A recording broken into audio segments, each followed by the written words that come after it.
శుక్లాంబరధరం విష్ణుం శశివర్ణం చతుర్భుజం ప్రసన్నవదనం ధ్యాయేత్ సర్వవిఘ్నోపశాంతయేత్. వ్యాసాయ విష్ణురూపాయ వ్యాసరూపాయ విష్ణవే నమో వై బ్రహ్మనిధయే వాసిష్ఠాయ నమో నమః. విమలపటి కమలకుటి పుస్తకరుద్రాక్షసస్తహస్తపుటి కామాక్షి పక్ష్మలాక్షి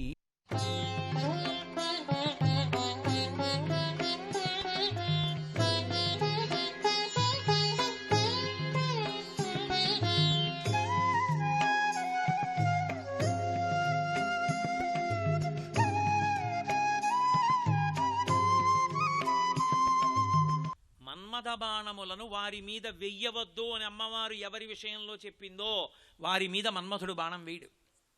వెయ్యలేదనుకోండి, వారికి ఇంద్రియ లౌల్యం ఉండదు. వారు పరమేశ్వర భక్తి యందు రమించిపోతుంటారు. ఎంత సంతోషంగా ఉంటాడో. ఇంద్రియ సుఖముల చేత నువ్వు ఏ సుఖాన్ని పొందానని నువ్వు అనుకుంటున్నావో అది బంధన హేతువు, కూరుకుపోతున్నావు. ఒకడు ఊబిలో దిగాడు. ఊబి చాలా చల్లగా ఉంటుంది, ఎంత చల్లగానో ఉంటుంది ఊబి. ఆ చల్లగా ఉన్న ఊబిలో దిగిపోతున్నాడు. గ్రీష్మ ఋతువు ఒకతను ఒడ్డున నించున్నాడు. నీ ప్రారంధం అలా ఒడ్డున నించున్నావు. నేను చూడు ఎంత చల్లగా దిగిపోతున్నాను, ఎంత హాయిగా ఉందో అన్నాడు. దిగిపోతున్న వాడికి చల్లగా ఉన్నట్టుంటుంది. చల్లగా ఉన్నట్టుగా ఉండి ఊబిలోకి దిగిపోవడం ప్రాణాంతకం. ఎండగా ఉన్నా ఒడ్డున నించోవడం అదృష్టం కాదు, ప్రాణం నిలబడుతుంది. ఇంద్రియముల చేత సుఖములను అనుభవించి ఇన్ని సుఖాలు అనుభవించామని చెప్పుకోవడం ఊబిలో దిగిపోవడం. దానికోసం రాలేదు మనుష్య జన్మ. ఈ సుఖములొక సుఖములా అన్న ప్రశ్న వేసుకుని భక్తి చేత నువ్వు సుఖమును అనుభవించాలి. దేవాలయానికి 108 మాటలు ప్రదక్షిణం చేయడంలో నువ్వు పొంగిపోగలగాలి. శారదా నవరాత్రులు వస్తుంటే నువ్వు బూజుల కర్ర పట్టుకొచ్చి దేవాలయాన్ని దులిపి పొంగిపోగలగాలి. నేను ఇంత పెద్ద ఆఫీసర్ని తలపాగా కట్టుకుని బూజుల కర్ర పెట్టి గుడి తుడవడమా అని నీకు అనిపిస్తే ఆ శరీరం ఇచ్చిన పరదేవత ఏమనుకోవాలి? చర్మము, రక్తము, మాంసము, కొవ్వు, అస్థి, శుక్ల, మేధ అన్న 7 పదార్థముల చేత కప్పింది ఆ తల్లేగా ఈ శరీరాన్ని. మరి ఆవిడేమనుకోవాలి? అందుకు పనికిరాని శరీరం ఇంకెందుకు? ఈశ్వర సేవలో సంతోషం పొందడం పరదేవత యొక్క పుష్పబాణ ప్రయోగం. కేవలము ఇంద్రియముల వలన సుఖాలు పొంది చాలా సంతోషంగా ఉన్నాననుకోవడం మన్మథ బాణముల నుండి పడినటువంటి పుష్పబాణముల వలన సుఖాన్ని పొందడం. ఒక బాణాలు పడి సుఖంగా ఉన్నాననుకున్నవాడు పునర్జన్మలోకి వెడతాడు. మీకు ఎందుకండి అంత బాధ అని మీరు నన్ను అడగచ్చు. బాగా అర్థం చేసుకోండి, నేను ఎందుకు దాని గురించి ఇంత చెప్తున్నాను అంటే, ఒక పెద్ద ప్రమాదం ఒకటి పొంచి ఉంటుంది. మన్మథ బాణములు పడడం వలన కలిగేటటువంటి సుఖములను అనుభవిస్తూ వెళ్ళిపోతే ఒక తీర్పు చెప్పే రోజు ఒకటి వస్తుంది. ఎందుకు వస్తుంది అంటారేమో. లలితా సహస్రనామ స్తోత్రంలో ధన్య అని ఒక నామం. ఆ నామానికి భాస్కరరాయల వారు వ్యాఖ్యానం చేశారు. భాస్కరరాయల వారు లలితాపరాభట్టారిక పరిపూర్ణ అనుగ్రహాన్ని పొందినటువంటి మహాపురుషులు వారు. వారు ఎంతటి మహాపురుషులంటే, పరదేవత అడిగింది ఆయన్ని లలితా సహస్రానికి భాష్యం చేయమంది. ఆయన అన్నారు నేను చేయను అన్నాడు. ఎందుకు చేయమంది అమ్మవారు? ఎందుకు చేయనంటే ఏమిటి? రుణగ్రస్తుడు చేయకూడదు. నేను ఫలానా వారి దగ్గర అప్పుచ్చుకున్నాను, ప్రామిసరీ నోట్ రాశాను, ఆ నోట్ ఇంకా వారి దగ్గర ఉంది, అప్పున్నవాడు భాష్యం చేయకూడదు లలితకి, చేయనన్నారు ఆయన. ఓ అలాగా అంది అమ్మవారు. ఆయన మర్నాడు ఉదయం సంధ్యావందనం చేసుకోవడానికి వచ్చి కూర్చున్నారు. ఆయన రాసిచ్చిన ప్రోనోటు పూజామందిరంలో ఉంది. అమ్మవారు తీర్చి పట్టుకొచ్చి అక్కడ పెట్టి ఇప్పుడు చేయి భాష్యం అంది. అంటే ఆయన భాష్యం చేశారు. అమ్మవారే చేయించింది ఆయనతో. అమ్మవారే భాష్యం చేయిస్తే మహాచతుషష్ఠి యోగిని గణసేవిత అని ఒక నామం. అమ్మవారి దగ్గర 64,000 కోట్ల మంది పరిజనం ఉంటారు. ఆయన కాశీ వెళ్ళారు భాస్కరరాయల వారు. అయితే కుంకుమానంద స్వామి వారిని ఒక మహాత్ముడు, ఆయన కాశీ ఒడ్డున కూర్చుని తపస్సు చేస్తే బ్రాహ్మణులందరూ ఆయన ఆశ్రయించి ఉండేవారు. వాళ్ళకి అక్కర్లేని బుద్ధోటి పుట్టింది. ఇప్పుడు లలితకి భాష్యం చేశాను పరదేవతానుగ్రహం ఉందంటాడు కదా, అసలు ఈయనకున్న శక్తి ఏమిటో చూద్దామని భాస్కరరాయల వారి దగ్గరికి వెళ్ళి అన్నారు, అమ్మవారిని మహాచతుషష్ఠి యోగిని గణసేవిత అని కదా, 64 కోట్ల మంది అమ్మవారిని సేవిస్తారు కదా, వాళ్ళ పేర్లు చెప్పండి అన్నారు. అంటే భాస్కరరాయల వారు అన్నారు, దానికే ఉంది, సాయంకాలం చెప్తాను, సంధ్యావందనం చేసుకురండి అన్నారు. అందరూ బ్రాహ్మలు వచ్చి గంగ ఒడ్డున నించున్నారు. చెప్పండి ఇప్పుడు అన్నారు. ఆయన లలితాదేవిని ప్రార్థన చేశారు భాస్కరరాయల వారు. అమ్మ 64 కోట్ల మంది నిన్ను సేవించే వాళ్ళ పేర్లు నాకు తెలుసా, ఏది చెప్పించు అన్నాడు. వెంటనే అమ్మవారు ఆజ్ఞాపించింది, భాస్కరరాయలు చెప్పడం కాదు, మీరందరూ వెళ్ళి నిలబడి పరిచయం చేసుకోండి అంది. 64 కోట్ల మంది అమ్మవారి పరిచారికలు ఆకాశంలో నిలబడ్డారు. కాశీలో నిలబడి బ్రాహ్మణులందరికీ కూడా పరిచయం చేసుకున్నారు. పరిచయం చేసుకుంటే హడిలిపోయి వాళ్ళందరూ కుకుమానంద స్వామి దగ్గరికి వెళ్ళారు. ఆయన తన కమండల జలాలతో వాళ్ళ కళ్ళు తుడిచి భాస్కరరాయల వారి వంక ఇప్పుడు చూడండి అన్నారు. ఇప్పుడు ఆ పవిత్ర జలాలు వద్దబడిన కళ్ళతో చూస్తే భాస్కరరాయల వారిలో లలితమ్మ కనబడింది వాళ్ళకి. ఆయనే లలితా సూర్యుణ్ణి శపిస్తా అన్నారు ఆయన ఒకప్పుడు. హడిలిపోయాడు సూర్యుడు. ఇప్పటికీ చింతకాయలు అక్కడ అమ్మితే పురుగులు వస్తాయి, కర్ణాటకలో ఉంది. ఆయన నదిని దారి మళ్లించారు ఒకప్పుడు. అంతటి శక్తివంతుడు భాస్కరరాయలు గారు. ఆయన చేశారు భాష్యం. ఆయన రూపంలో అమ్మవారే చేసింది. ధన్య అన్న నామానికి వ్యాఖ్యానం చేస్తూ భాస్కరరాయల వారు ఓ మాట చెప్తారు. మనిషి మన్మథబాణములకు వశుడై విపరీత వ్యామోహాన్ని పెంచుకున్నాడు అనుకోండి. మా ఆవిడ, నా కొడుకు, నా కూతురు, నా అల్లుడు, నా కోడలు, నా మనవలు, నా ఇల్లు, నా ఉద్యోగం, నా కీర్తి, నా ప్రతిష్ట అని నేను వ్యామోహం పెంచుకున్నాను అనుకోండి, దీన్ని మనసు ఆర్తచింత కింద దాస్తుంది. మనసుకుండే లక్షణం ఏంటంటే మనసు ఊపిరి మీద ఆధారపడుతుంది. అందుకే పూజ చేసేటప్పుడు మనసు నిలబడాలి. మనసు నిలబడాలంటే ప్రాణాయామం చేయాలి. అందుకే ఉత్తిష్టంతు భూత పిశాచాహ ఏతే భూమి భారకాహ చెప్పి ప్రాణాయామ్య అని ప్రాణాయామం చేయిస్తారు. చేయిస్తే ముక్కు పట్టుకోవడానికి కాదు, ప్రాణాయామం చేస్తే ఊపిరి నిబద్ధింపబడుతుంది. ప్రాణాయామం చేస్తే ఊపిరి నిబద్ధింపబడుతుంది. అప్పుడు మనసు నిలబడుతుంది. మనసు నిలబడితే పరమేశ్వర దర్శనం చేస్తుంది. కాబట్టి ఊపిరి మీద మనసు ఆధారపడుతుంది. ఆఖరి ఊపిరిలో ఊపిరి విడిచిపెట్టినప్పుడు అది విడవడం కాదు, తీయడం కాదు, ఏదో ఒకటి అవ్వచ్చు.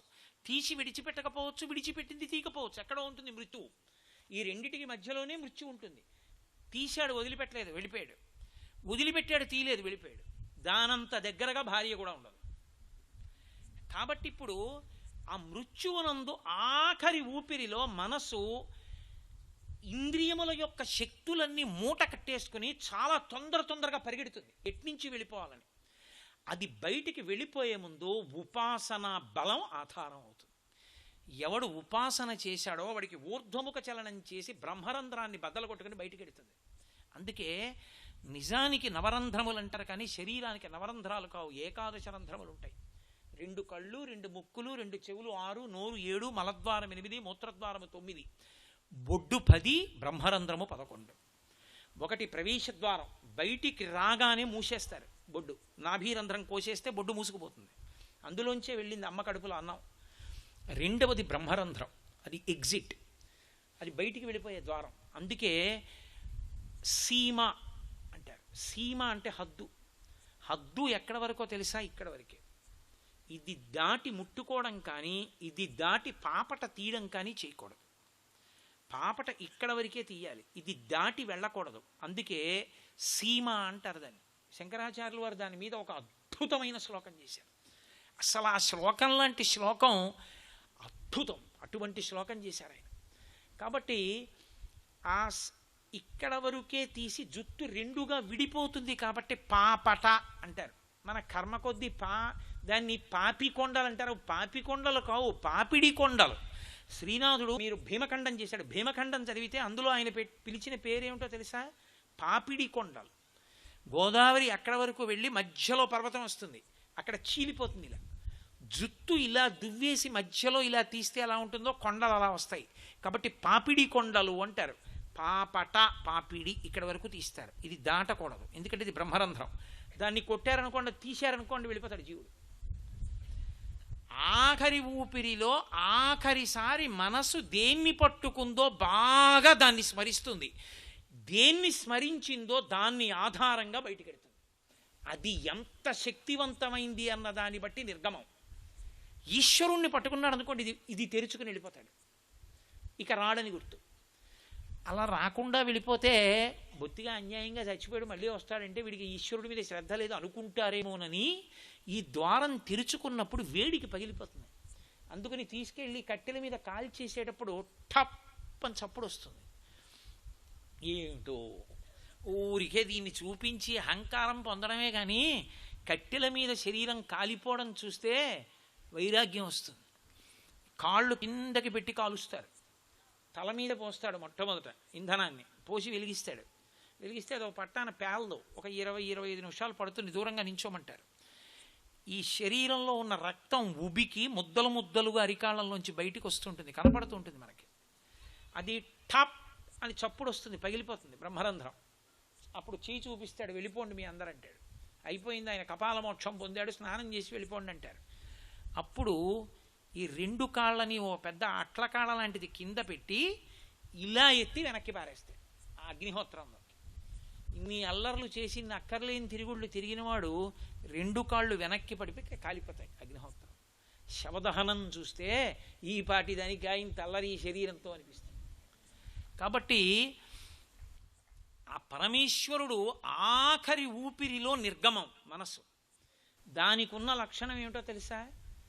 శరీరంతో ఉండగా మన్మథ బాణములకే జీవితాంతం వశుడైతే, అన్నిటి మీద వ్యామోహం పెంచుకుని ఇలా చెయ్యేసుకుని నా అంత వాణ్ణి నేనని గర్వపడ్డాడు అనుకోండి, ఆర్తచింతతో వెళ్ళిపోతుంది.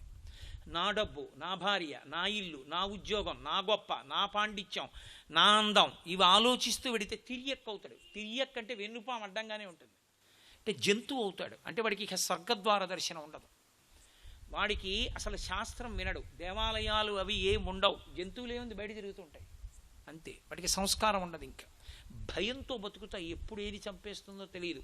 సాధారణంగా బలవన్మరణమే జంతువుకి. ఇప్పుడు తిరియక్ అవుతాడు. రెండవది రౌద్రచింత, దానికి చెల్లెలు. నాకిది రాలేదు, వాళ్ళు కారణం అని కోపం పెట్టుకోవడం, వధించడం, కాల్చడం, మనస్సు ఆవేశంతో ఉండడం అలవాటు చేసుకున్నాడు అనుకోండి, ఆ రౌద్రచింతతో వెళ్ళినా తిరియక్.